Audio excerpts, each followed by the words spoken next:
본 방송에서 제공하는 투자 정보는 투자 판단에 대한 조언입니다. 방송에서 제공하는 주식의 가치, 가격 상승 및 하락에 대해서는 방송사에서 보장하지 않습니다. 실시간 정보 브리핑입니다. 꿈의 기술로 여겨지던 자율주행 기술에 잇따른 제동이 걸리고 있습니다. 미국의 차량 소프트웨어 개발업체 앱티브가 현대차 그룹과 협력해 만든 자율주행 합작사 모셔널에 대한 유상 증자를 포기했고, 애플은 10년 동안 공들인 자율주행 전기차 애플카의 개발을 중단했습니다. 다음 소식입니다. 우크라이나 전쟁이 3년차에 접어들면서 K방산이 주목받고 있습니다. 하지만 한국산 무기가 유럽 시장 내 점유율을 높여가면서 주력 시장을 뺏길 수 있다는 위기감에 독일과 프랑스, 영국 등 유럽 주요 방산 업체들이 수출을 막기 위한 암묵적 카르텔을 형성해 압박을 가하고 있습니다. 마지막 소식입니다. 쿠팡이 지난해 실적 기준 이마트를 제치고 유통업계 1위에 올랐습니다. 적자를 감수하면서까지 6조 원 이상을 물류망 구축에 쏟아부으며 전국에 로켓 배송을 실시해 업계의 패러다임을 뒤바꾼 결과입니다.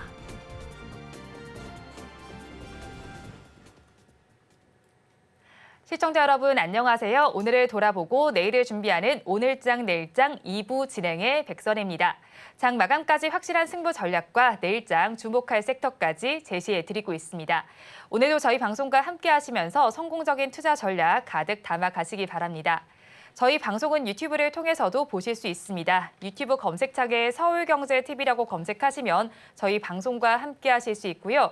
본 방송이 시작되기 전에 오후 1시부터는 유튜브 라이브 브런치로 먼저 찾아뵙고 있습니다. 이 점도 많은 관심 부탁드리겠습니다. 그러면 오늘장 내일장 2부 본격적으로 출발합니다.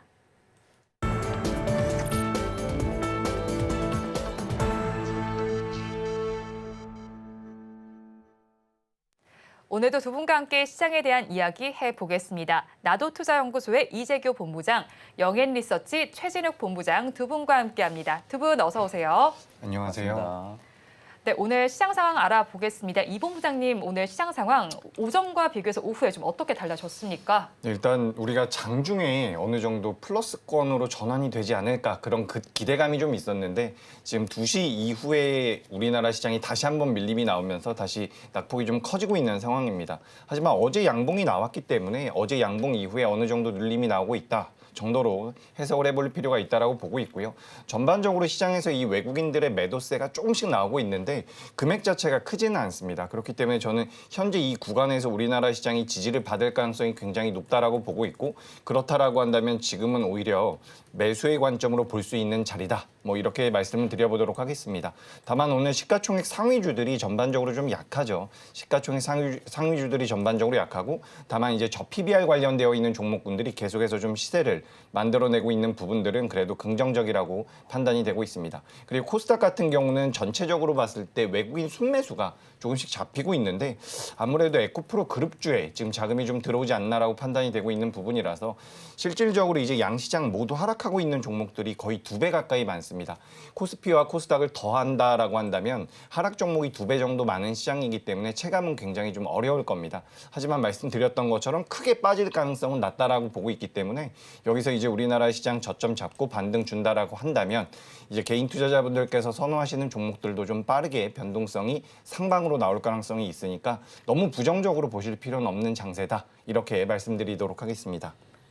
네, 지금 시장 약세를 보이고는 있지만 너무 부정적으로 바라보지는 않아도 괜찮겠다고 정리를 해주셨습니다. 그렇다면 최 본부장님께서는 어떻게 바라보십니까? 일단 지금 시장의 핵심은 저는 금리 그리고 정책 부분들이 되지 않을까라고 좀 생각을 하고 있는 상황이거든요. 이제 일단은 지금의 투심만 놓고 보면은 일단 지금 PC 부분들의 지표를 좀 기다리고 있는 부분들로 좀 생각이 들어요. 일단 PC 지표가 나와주고 나서야 좀 금리에 대한 명확한 좀 방향성이 나올 가능성이 좀 높기 때문에 연내 이제 금리 3번 인하가 이제 올해 연내 좀 말이 이어지는지 아니면 뭐 중순쯤에 이어지는지 이런 부분들에 대한 수급적인 부분들의 방향성이 좀 나와줘야만이 시장의 좀 투심도 조금 올라와줄 가능성이 좀 높다고 보고 있는 상황이고요.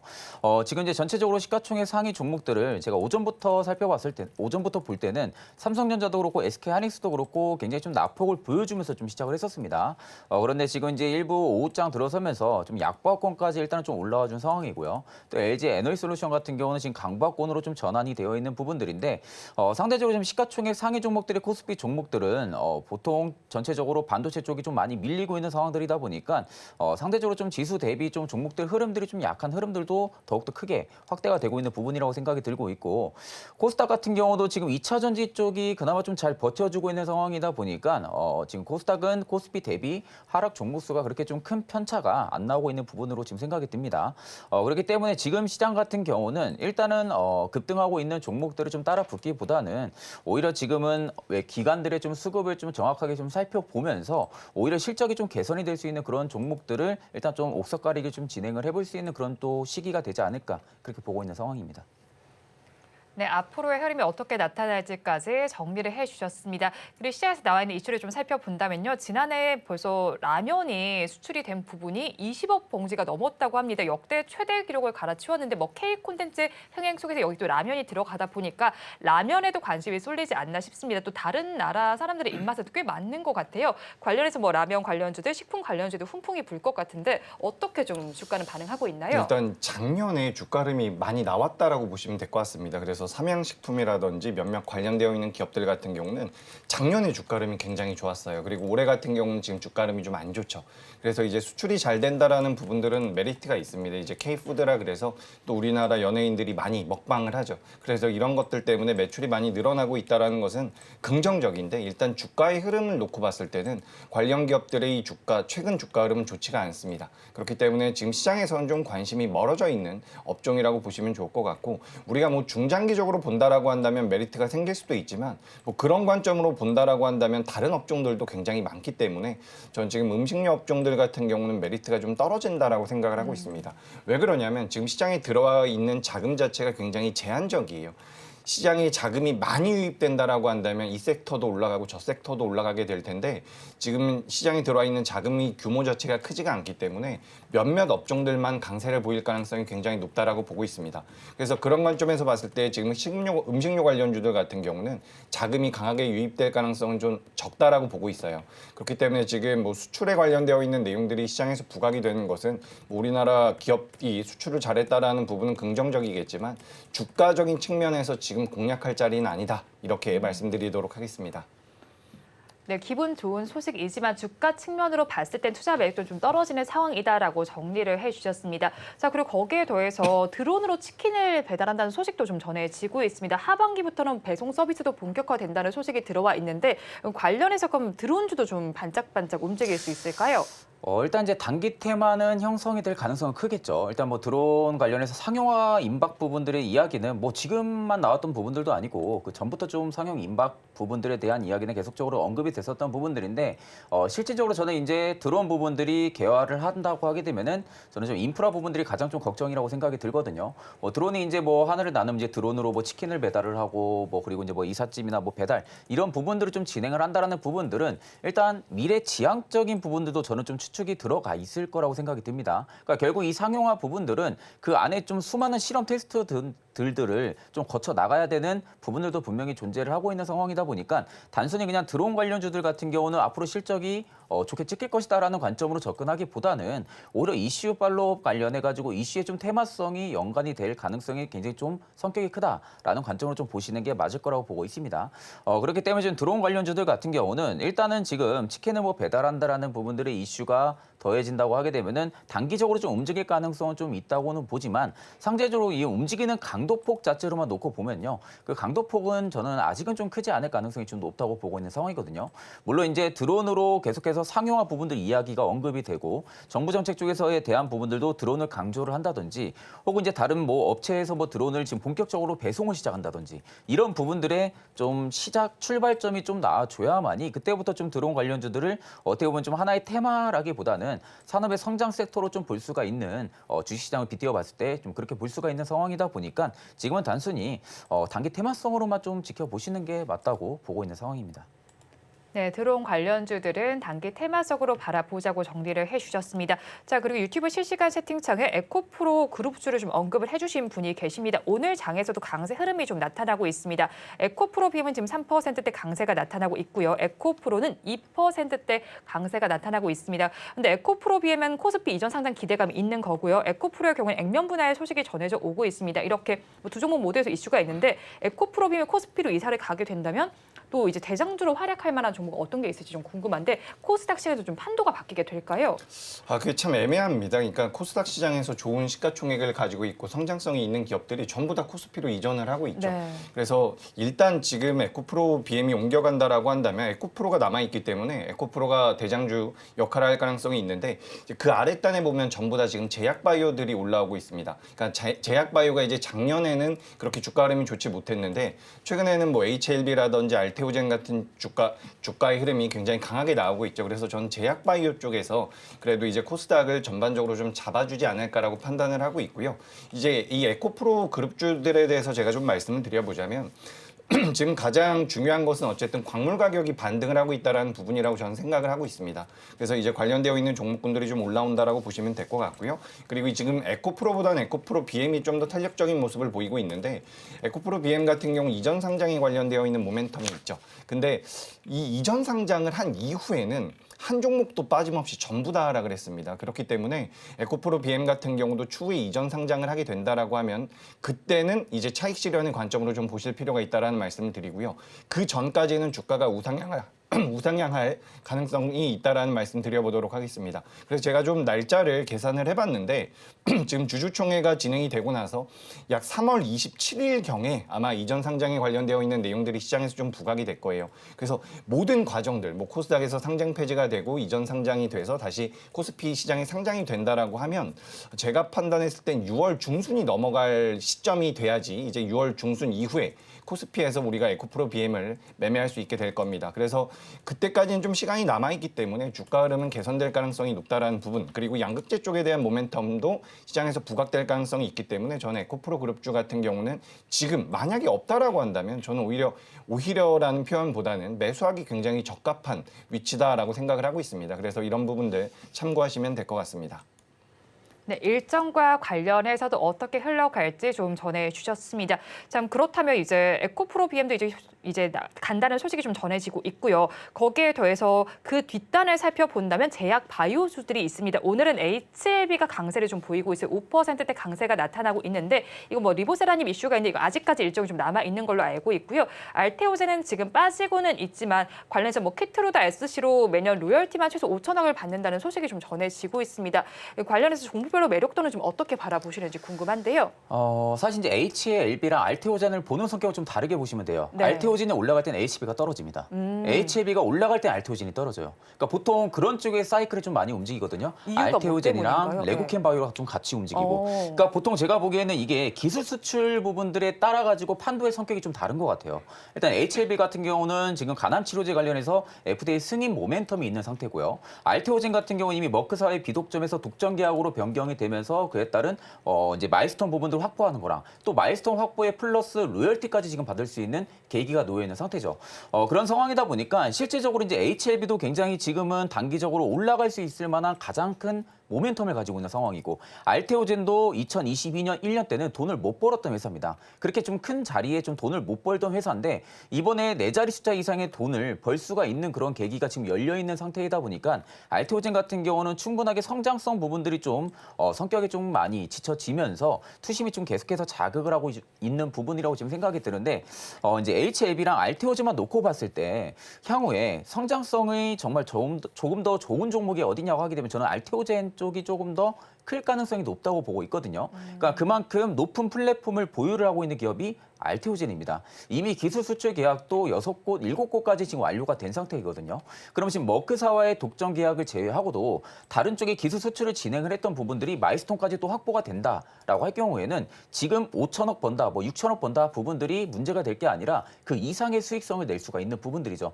그러면 결국엔 주가는 그동안 계속해서 실적 부분들을 반영을 시켜주면서 알테오젠의 주가를 좀 끌어올리고 있는 부분들인데 지금 구간에서도 메이저들이 계속해서 지금 매수세를 가담을 해주고 있습니다. 근데 반대로 지금 HLB 같은 경우는 단순하게 올해 자회사들의 외형 성장폭이 좀 강하게 나와줄 것이고 그리고 지금 리보세라닉 관련해가지고 미국 FDA 승인이 될 것이다라는 그런 기대감이 지금 주가를 끌어올리고 있는 부분들이거든요. 그럼 만약에 지금 뭐 업계에서 이야기가 나오는 부분들은 뭐 FDA 승인이 무난하게 될 것이다. 라는 이야기들이 굉장히 좀 많은 상황입니다. 근데 이게 만약에 하나의 또 변수가 또 작용을 할 수도 있는 부분들이고 만약에 FDA 승인 부분들이 좀 반려가 된다라고 하게 되면은 그 주가는 굉장히 좀 빠르게 빠질 가능성이 높겠죠. 그러면 그 주가의 수급이 어디로 이동을 해주냐? 저는 알테오젠 쪽으로 또 이동을 해줄 가능성이 높다고 보고 있는 상황입니다.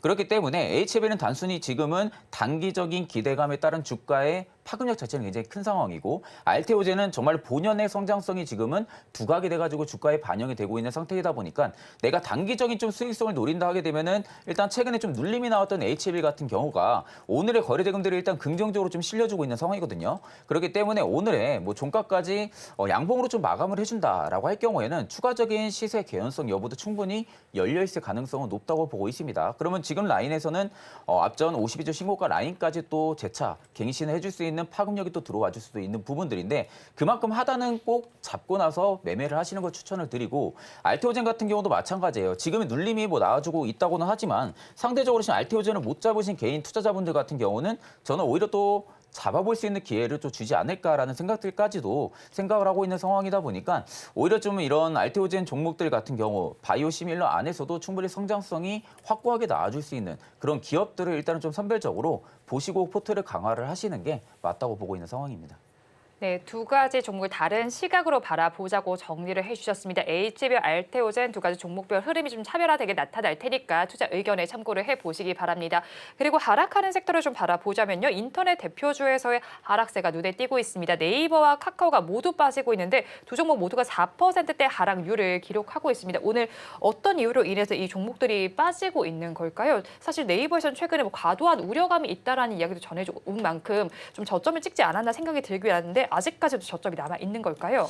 네, 일단 제가 판단했을 땐 추가 하락의 가능성이 굉장히 높습니다. 지금 이 정도로 주가가 빠진다라는 것은 아무래도 이제 네이버 같은 경우는 낙폭이 좀 더 커질 가능성이 높다라고 보고 있어요. 지금 카카오 같은 경우는 어느 정도 저점대가 잡힐 가능성이 있다라고 보고 있는데 지금 인터넷 대표 업종들 오늘 플랫폼 기업들이 둘 다 빠지고 있습니다. 그래서 지금 무슨 내용이 나왔는지는 제가 체크를 하지 못했는데 플랫폼에 관련되어 있는 계속해서 규제가 계속해서 만들어지고 있다. 이런 부분들이 어떻게 보면 이 관련되어 있는 기업들이 주가 흐름을 하방으로 좀 이끌고 있지 않나라고 판단이 됩니다. 그래서 이 기업들 같은 경우는 우리가 성장주로서 분류를 많이 하죠.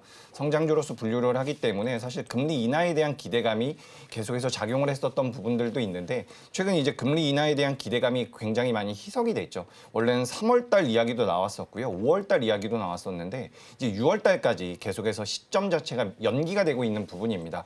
그래서 이런 부분들이 어떻게 보면은 성장주들의 좀 부담으로 작용을 하고 있다라고 생각을 하고 있고 이런 내용들을 우리가 전반적으로 따져봤을 때 금리 인하 시기 자체가 언제가 될지 굉장히 중요하다라는 말씀을 드리고 싶습니다. 그래서 우리가 금리 인하 시기에 대해서 좀 고민을 해본다라고 한다면 오늘 이제 내일 새벽에 오늘 밤에 발표될 미국의 PCE 지표를 좀 살펴보고 이 PCE 지표 기준으로 물가가 잡히는지 그리고 미국에서 이제 임시 예산안에 관련되어 있는 부분들도 어느 정도 이슈가 될 수가 있는데 그런 내용들이 어떤 식으로 방향이 잡혀져 가는지에 따라서 금리 인하 시기를 우리가 어느 정도 체크해 볼 수가 있겠죠. 그래서 금리 인하 시기가 좀 명확하게 구체화된다라고 한다면 그때는 다시 한번 성장주들이 반등을 할 가능성이 있다라고 보고 있습니다. 다만 오늘의 주가 흐름을 놓고 봤을 때는 이게 이제 규모가 작은 기업들이 아니죠. 그래서 네이버 같은 기업들 같은 경우는 이런 식으로 주가가 밀려 내려가게 되면 종가까지 밀리는 경우가 굉장히 많습니다. 그래서 오늘 많이 밀렸다라고 생각을 하시고 덥석 매수를 하실 수가 있는데 지금 당장에는 매수하지 않는 것이 좀 더 바람직한 투자 방식이다. 이렇게 말씀드리도록 하겠습니다. 네, 네이버와 카카오 같은 경우 저점이 더 나올 수도 있겠고 지금 바로 매수를 하긴 적합하지 않다고 정리를 해주셨는데요. 그럼 본부장님도 비슷하게 바라보실까요? 더 저점이 나올 거라고 예상을 하시나요? 사실 이제 네이버가 지금 상황에서 주가의 수급력을 다시 바탕이 되려면은 AI 사업에 대한 프리미엄 효과가 붙어야 돼요. 그러니까 지금 네이버는 본업 성장은 잘 해주는데 실질적으로 주가가 바닥을 잡고 나서 단기 반등이 나왔을 때도 AI에 대한 모멘텀이 붙어있던 상황이었습니다. 그러니까 AI에 대한 기대감이 붙어있는 상황인데 최근에 AI GPT 스토어 관련해서도 좀 부정적인 이야기도 좀 많이 나오고 있고요. 그러니까 실질적으로 AI 기업들이 돈을 벌 수 있는 폭이 좀 적을 것이다라는 그런 이슈들까지도 지금 더해지는 상황이다 보니까 사실 지금 네이버 입장에서는 네이버는 AI에 대한 모멘텀까지 가지고 있는데 올해는 그 AI 모멘텀 성장성을 주가에 좀 부여를 시켜줄 수 있는 부분들이 가장 큰 관건이었는데 일단은 그 부분들이 좀 부정적으로 이슈가 전해지면서 좀 주가가 빠지는 부분들이 아닌가 싶기도 합니다. 네, 다만 지금 네이버에 뭐 부정적인 이슈가 있어가지고 주가가 좀 빠지는 부분들은 아니고요. 일부 최근에 반등이 좀 나와주고 나서 계속해서 좀 매물이 출회가 되면서 좀 빠지고 있는 양상이라고 지금 보여지고 있는 상황이고 상대적으로 이제 네이버 대비해서 카카오도 마찬가지죠. 뭐 같은 플랫폼이라고 볼 수가 있겠지만 빠지는 폭 자체만 놓고 보면은 카카오가 일단은 조금은 더 매력적인 구간이라고 저는 좀 생각을 합니다. 네이버 대비해서는요. 카카오 같은 경우는 그간 비용 통제 효과가 확실하게 좀 됐습니다. 비용 통제 효과가 좀 확실하게 되면서 엔터프라이즈 쪽에서에 대한 비용 손실 부분들이 지금 일단은 막아진 상황이거든요. 그만큼 지금 사업성 내부에 있어서 일을 잘하고 있다는 거예요. 일을 잘하고 있고 그만큼 비용을 줄이고 있는 상황이고 또 톡비즈 사업 부분들이 지금 계속해서 고공행진을 하고 있는 상황인데 카카오 헬스케어 쪽에 대한 부분들의 신성장 사업 모멘텀까지도 지금 가지고 있는 상황이다 보니까 사실 카카오가 네이버 대비 지금 빠지는 폭이나 그리고 수급량 자체도 현재 조금은 좀 줄어들어 있는 상태가 아닌가 싶습니다. 그렇게 따지고 보면은 오히려 성장주 밸류로 놓고 봐야 되는 두 양사 같은 경우 내가 만약에 지금 주가가 좀 많이 빠지는 만큼 접근을 해보고 싶다고 하게 되면 저는 일단은 카카오 쪽이 조금은 더 반등폭이 빠르지 않을까라고 보고 있는 상황이고요. 네이버는 일단은 AI 쪽에 대한 주가의 프리미엄 효과가 좀 붙어줘야 됩니다. 그럴 경우에는 정말로 카카오보다 좀 더 빠르게 네이버가 치고 나갈 가능성은 좀 크다고 보고 있는 상황이고 그 반대로 AI 쪽에 대한 부분들의 프리미엄이 안 붙는다고 하게 되면은 지금 실정에서 지금 실적 성장과 그리고 외형 성장폭만 놓고 봤을 때는 카카오가 조금은 더 유리한 상황 고지에 있는 것을 고려를 했을 때는 오히려 단기적으로는 좀 카카오 쪽을 손을 들어주고 싶고요. 좀 중장기적으로 AI 플러스가 된다고 하게 되면은 네이버 쪽을 조금 더 좋게 보고 있는 상황입니다. 네, 둘 중에서는 네이버 쪽에 조금 더 투자 매력도가 있다고 정리를 해주셨습니다. 자, 그리고 오늘 장에서 좀 빼놓을 수 없는 게 비트코인입니다. 지금 시간 기준으로 살펴보니까요. 62,997달러 선을 가리키고 있습니다. 정말 이 추세가 타죽지세가 아닌가 싶어요. 네, 맞습니다. 관련 주들은 그럼 주가가 지금 어떻게 반응하고 있는지 궁금하고요. 그 안에서 좀 옥석 가리기도 필요할 것 같은데 어떤 종목 바라보면 좋을까요? 네, 일단 뭐 예전에 우리 최 본부장님께서 말씀해 주셨던 우리기술 투자 역시나 강한 모습을 보이고 있습니다. 오늘 갭상승 이후에 주가 흐름 잘 나오고 있다라고 보시면 될 것 같고요. 뭐 갤럭시와 머니트리 같은 기업, 이제 우리가 STO라고 해서 토큰 증권과 관련되어 있는 기업 같은 경우도 주가 흐름이 조금씩 개선되고 있다라고 보시면 좋을 것 같습니다. 근데 일단 이 비트코인이라는 가상화폐를 이끌어 나가고 있는 대장 코인이 굉장히 탄력적인 모습을 보이고 있어요. 하루 동안 이제 10%가 넘게 올라가면서 지금 이제 다른 코인들까지도 굉장히 강하게 올라오고 있는데 우리나라 주식 기준으로 봤을 때는 거래소에 대한 지분을 가지고 있는 기업들의 주가 흐름이 잘 나오고 있다라고 보시면 될 것 같습니다.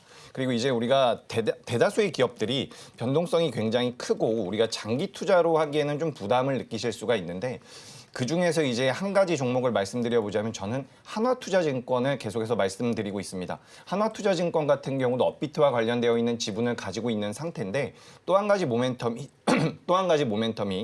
이 토스에 대한 지분 역시도 가지고 있다라는 부분이죠. 그렇기 때문에 하나투자증권 같은 경우는 비트코인과 그리고 토스 쪽에 대한 뭐 동시수혜를 받을 수 있는 기업이기 때문에 관련된 기업을 매매해 보신다라고 한다면 하나투자증권을 좀 눈여겨 보시면 좋을 것 같다라는 말씀을 드리고요. 실제로 이제 우리가 주식을 이야기하는 부분이기 때문에 주식에 대해서 말씀드리지만 만약에 이제 가상화폐라든지 비트코인에 대해서 관심이 있다라고 한다면 저는 그냥 비트코인을 매매하시는 게 어떨까라는 의견도 좀 드려보도록 하겠습니다.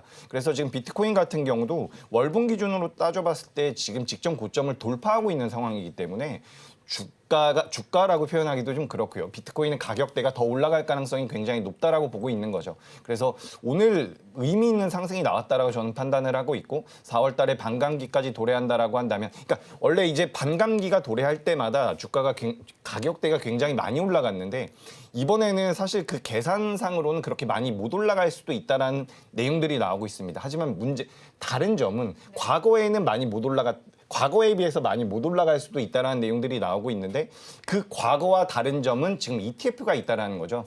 현물 ETF가 있기 때문에 그래서 더 많이 올라갈 가능성이 있다라고 저는 판단을 하고 있습니다. 그래서 우리가 과거와 지금 비트코인이 그런 입지 자체가 많이 바뀐 상황이기 때문에 이런 부분들 이제 주식 투자하시는 분들 같은 경우는 어쨌든 뭐 시세 차익을 통해서 내가 수익을 만들어낸다라는 관점이라고 한다면 비트코인 역시도 좀 눈여겨볼 필요가 있다라는 말씀 드려보도록 하겠습니다. 네, 비트코인 역시 한번 눈여겨보자라고 말씀을 전해주시면서 관련주들의 흐름 어떻게 파악할지까지 정리를 해주셨습니다. 자, 그리고 이어서 아프리카 TV가 지금 약세 흐름이 나타나고 있습니다. 트위치가 우리나라에서 서비스를 종료해서 반사 수혜를 받고 있었는데 좀 돌연 하락세가 관찰이 됩니다. 어떤 이유 때문입니까? 사실 지금 아프리카 TV 같은 경우는 방송 플랫폼 쪽에서는 점유율은 굉장히 좀 높은 상황이거든요. 근데 일단은 지금 상황에 트위치가 서비스를 종료를 했지만 네이버에 취직이 있는 상황이잖아요. 근데 네이버의 취직이 상당히 지금 스트리머들이 많이 넘어간 걸로 지금 판단을 하고 있거든요. 그러니까 지금 점유율 게임 부분들만 놓고 볼 때는 아프리카 TV와 네이버의 싸움입니다. 그러면 지금 양사가 모두 방송 플랫폼 쪽에 대한 좀 유명한 좀 스트리머를 확보를 하기 위해서 그리고 시청자들을 좀 확보를 하기 위해서 계속해서 방송 품질에 대한 개선 여부들을 광고 비용이나 아니면 이런 투자 부분들을 좀 집행을 하고 있는 상황이거든요. 네, 물론 이 상황에서 아프리카 TV 같은 경우는 이 시너지 효과가 일단은 기대에 못 미칠 가능성이 좀 있어요.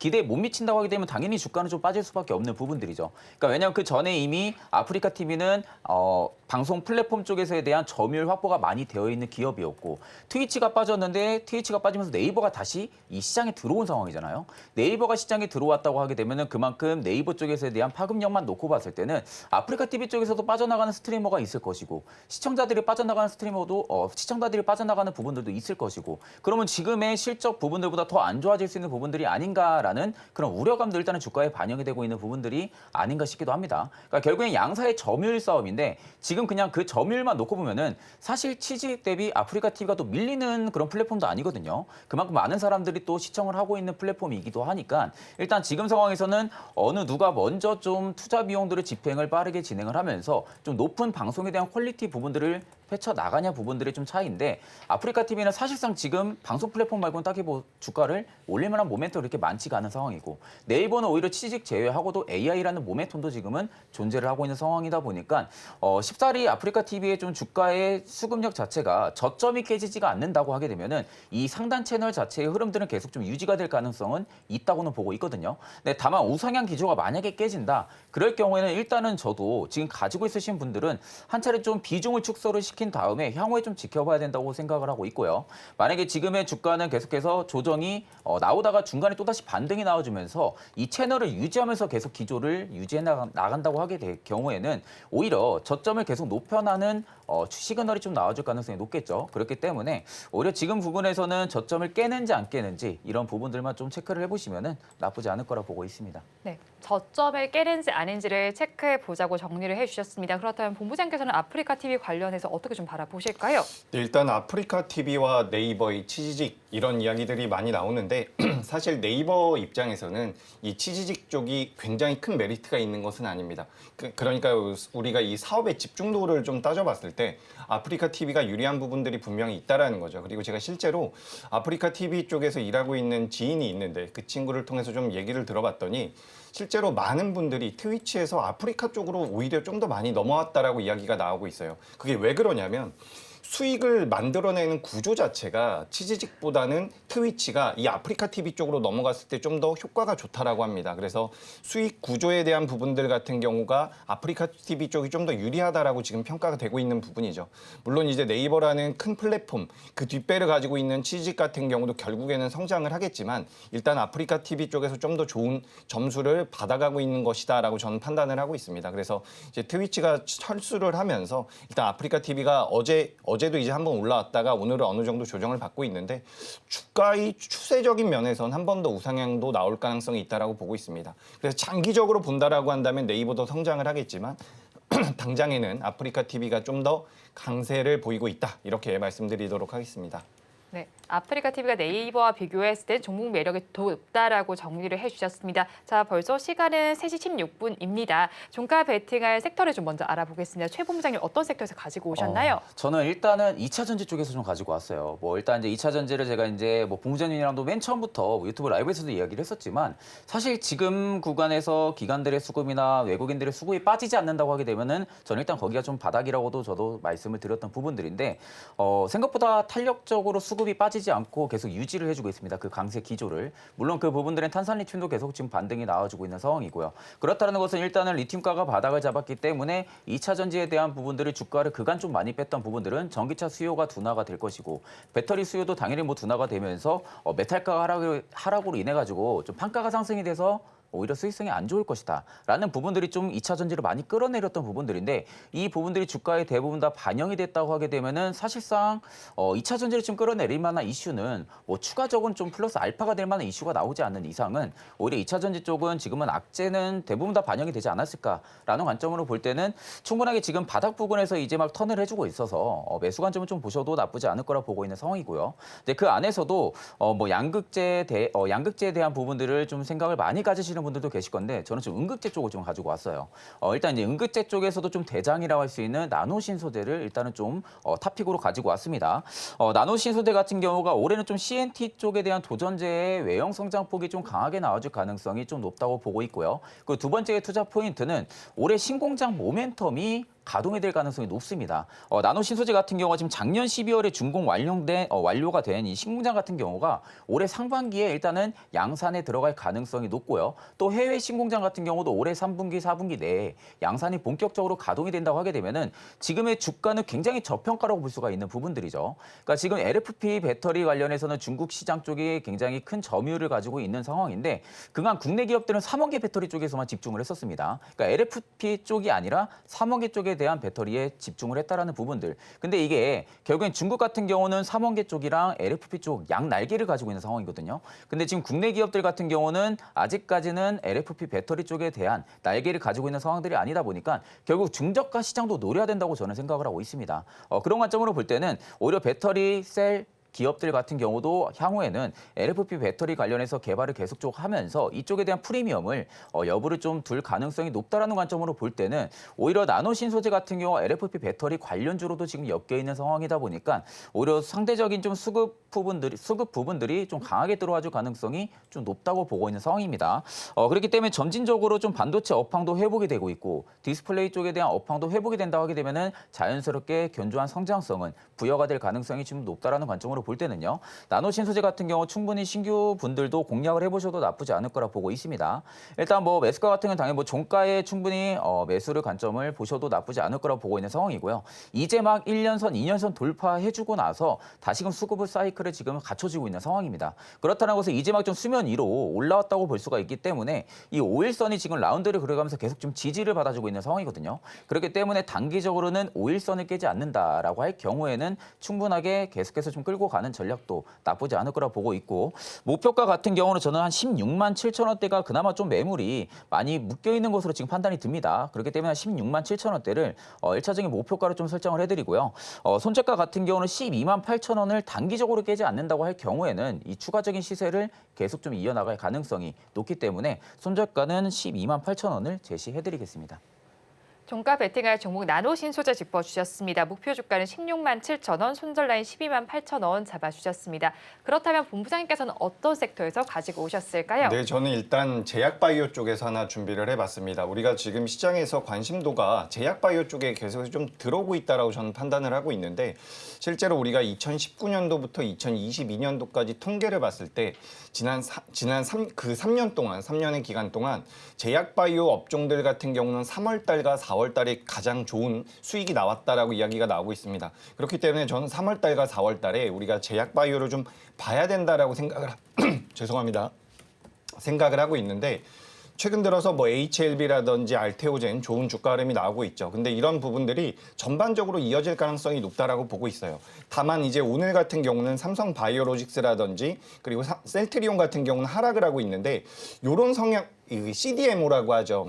대량 생산을 하는 이런 기업들이 아니라 이제 기술 수출을 할 수 있는 기업들에 대한 관심도가 필요하다라고 보고 있습니다. 그래서 제가 오늘 준비한 기업은 GI 이노베이션이라는 기업이에요. GI 이노베이션이라는 기업 같은 경우는 실제로 지금 설립한 지 6년 정도가 됐는데 기술 수출을 벌써 3건이나 달성을 했다라고 이야기가 나오고 있습니다.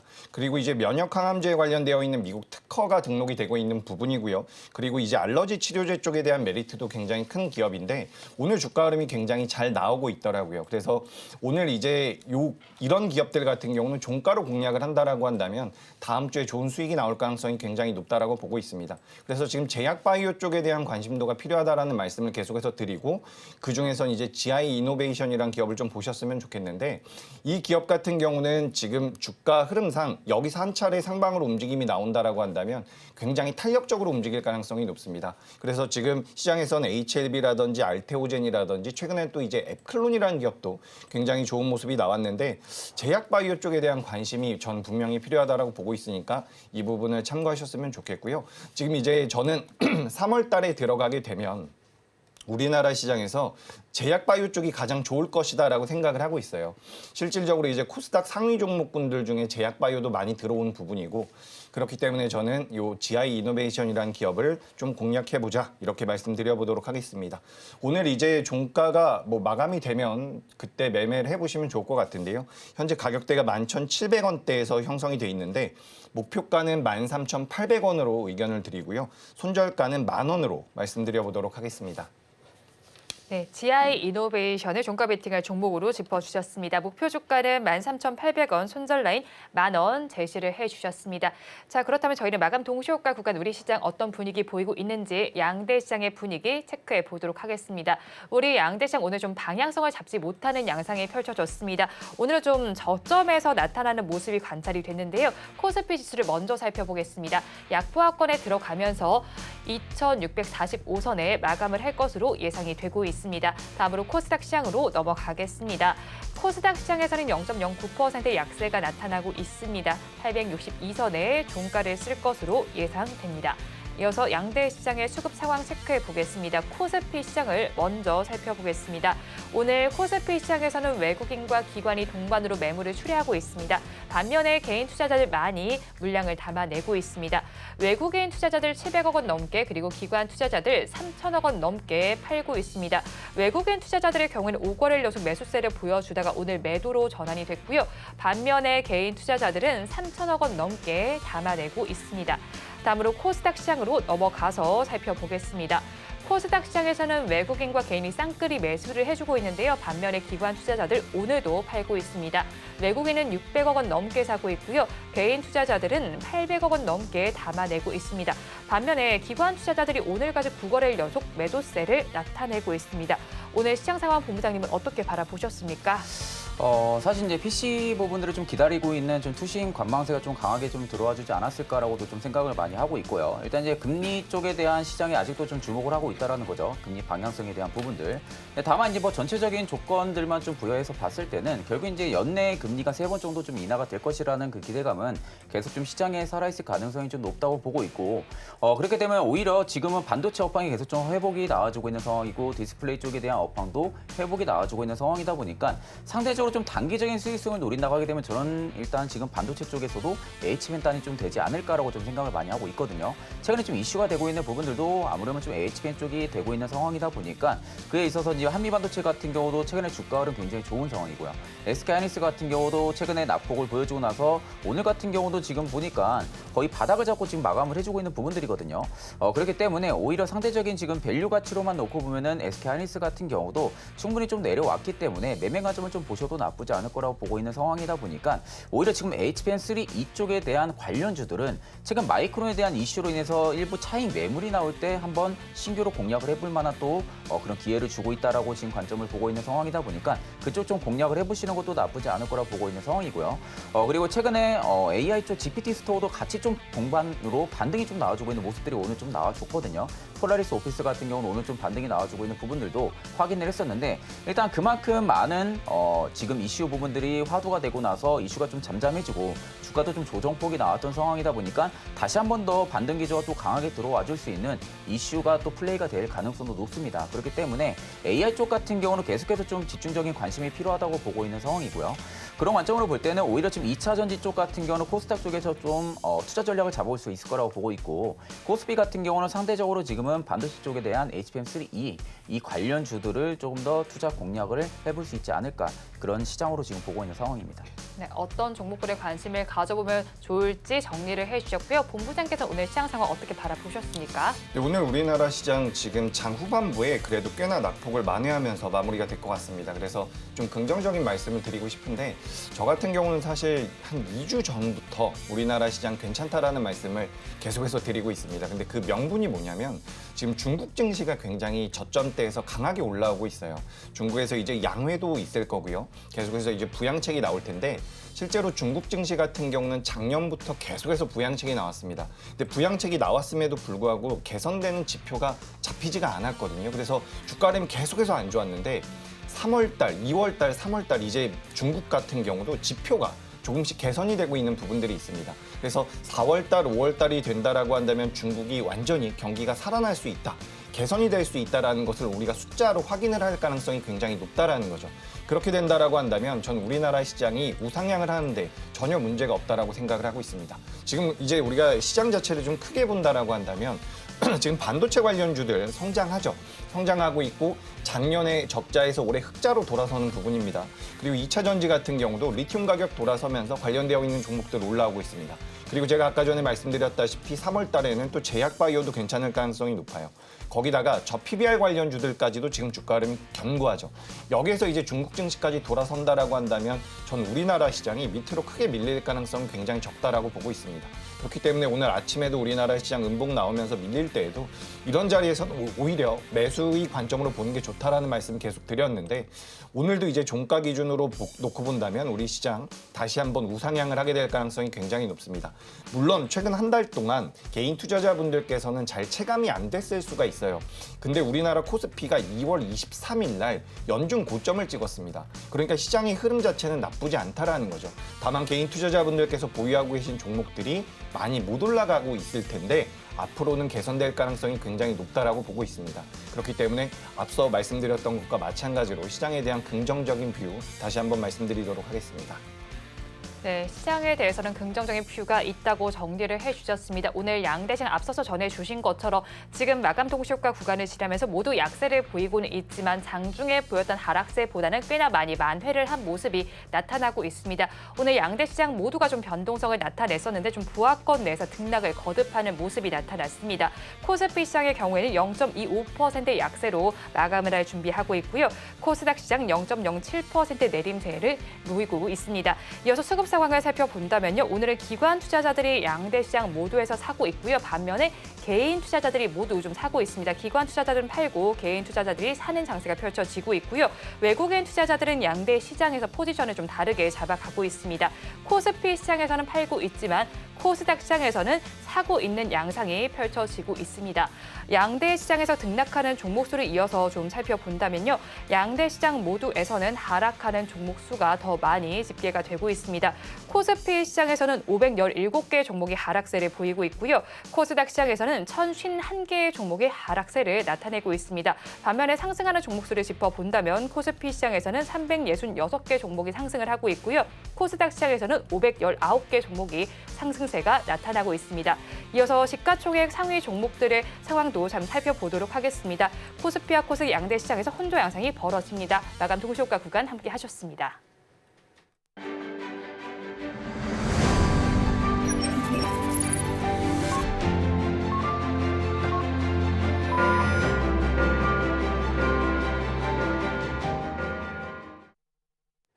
우리 양대시장 오늘은 소폭의 약세로 마감이 됐습니다. 업종별로 어떻게 마감이 됐는지 코스피 시장부터 살펴보겠습니다. 지수가 바람불을 켠 만큼 하락하는 업종이 조금 더 많이 집계가 됐습니다. 의약품 업종이 그중에서 가장 좋지 못했습니다. 3%대 하락률을 기록했고요. 그 뒤를 이은 업종이 서비스 업종으로 1.85% 약세로 마감이 됐습니다. 기계 업종에서는 1.34%의 하락률이 관찰됐습니다. 다음으로 코스닥 시장으로 넘어가 보겠습니다. 코스닥 시장에서도 하락한 업종이 더 많이 나타났습니다.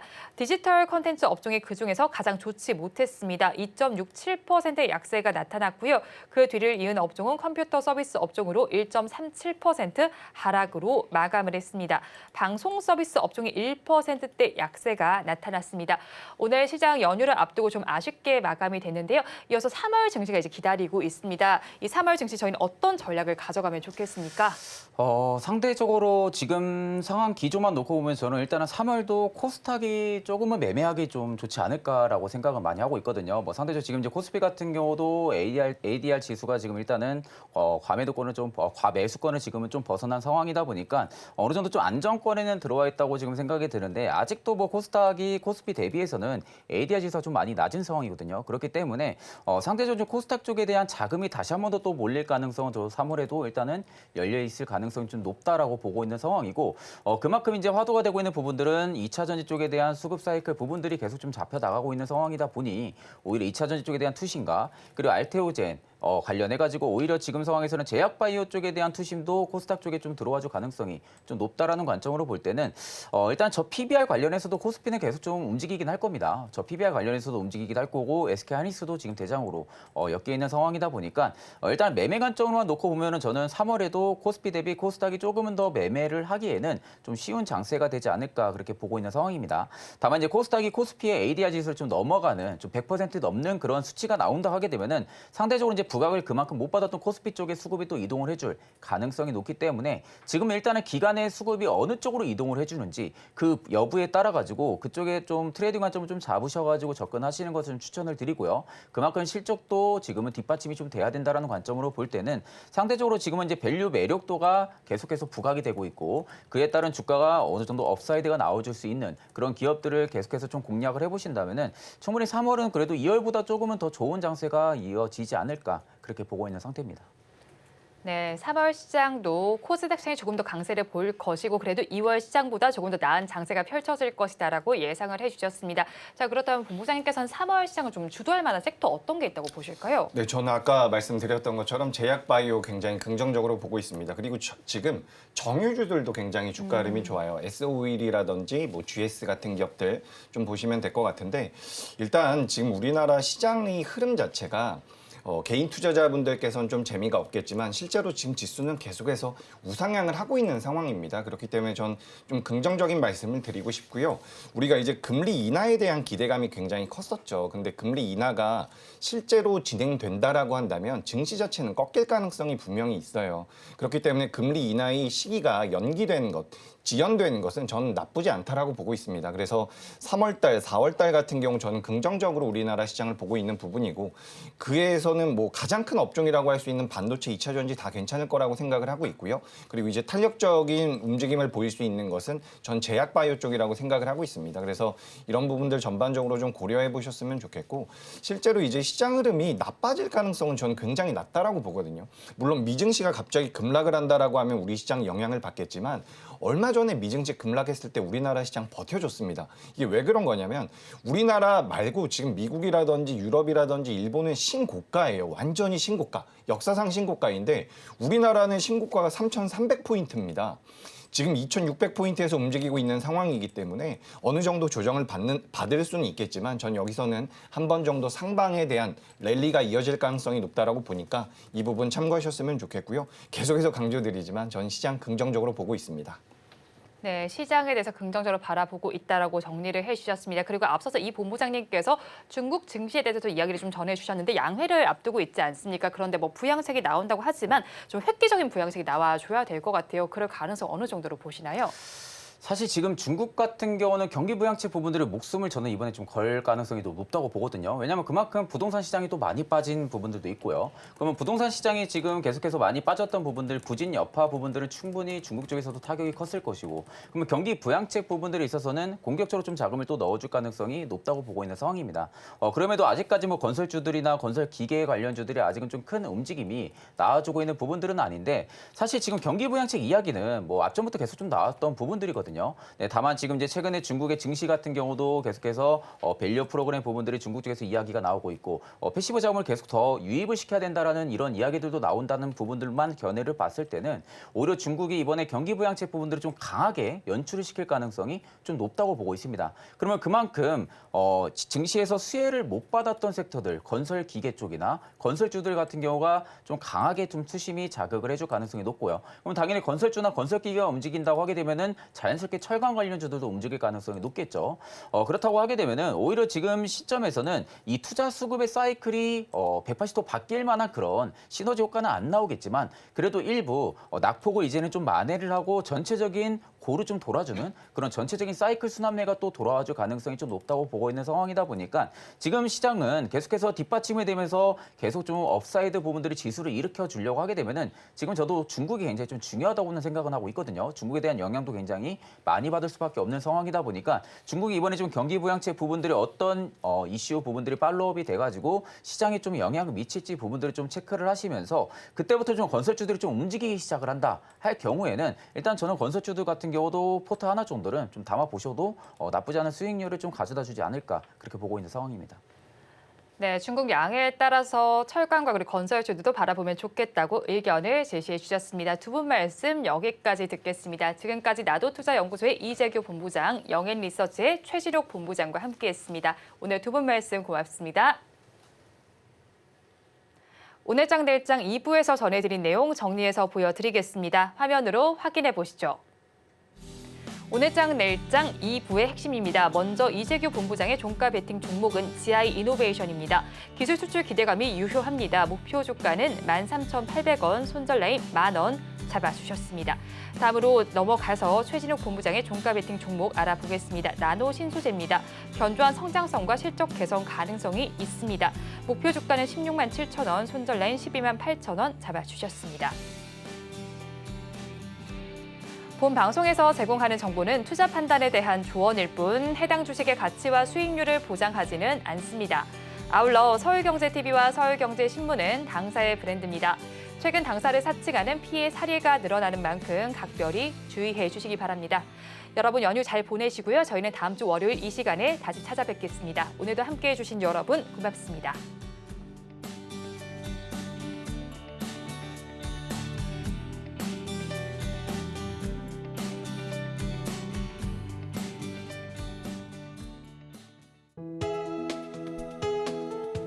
본 방송에서 제공하는 투자 정보는 투자 판단에 대한 조언입니다. 방송에서 제공하는 주식의 가치, 가격 상승 및 하락에 대해서는 방송사에서 보장하지 않습니다.